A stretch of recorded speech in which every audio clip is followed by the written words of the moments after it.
गोंदिया जिल्ह्यातील दासगाव येथे अत्यंत दुर्दैवी अपघाताची घटना घडली आहे. सासूच्या अंत्यसंस्कारासाठी गेलेल्या सुनेचा वाळू वाहून नेणाऱ्या टिप्परच्या धडकेत जागीच मृत्यू झाला असून तिची 13 वर्षांची मुलगी गंभीर जखमी झाली आहे.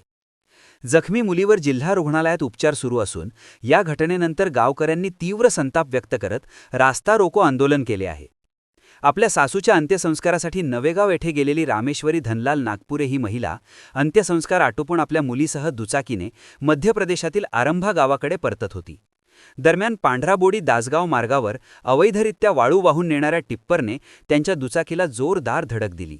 या भीषण अपघातात रामेश्वरी नागपुरे यांचा जागीच मृत्यू झाला, तर तिची 13 वर्षांची मुलगी गंभीर जखमी झाली आहे.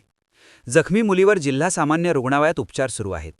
घटनेनंतर संतप्त गावकऱ्यांनी टिप्पर चालकाला ताब्यात घेत बेदम मारहाण करत रावणवाडी पोलिसांच्या स्वाधीन केले. मृत महिलेच्या कुटुंबियांना 50 लाख रुपयांची नुकसान भरपाई आणि जखमी मुलीच्या उपचाराचा संपूर्ण खर्च ट्रक मालकाने द्यावा अशी मागणी नातेवाईक आणि गावकऱ्यांनी केली आहे. जोपर्यंत लेखी आश्वासन मिळत नाही तोपर्यंत मृतदेह रस्त्यावरून उचलू देणार नाही असा आक्रमक पवित्रा गावकऱ्यांनी घेतला.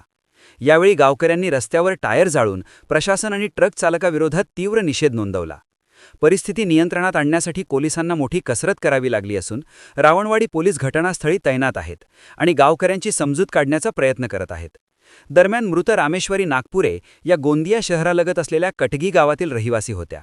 सासूच्या अंत्यसंस्कारासाठी गेलेल्या या महिलेवर काळाने अचानक झडप घातल्याने परिसरात हळहळ व्यक्त केली जात आहे. पोलीस पुढील तपास करत आहेत.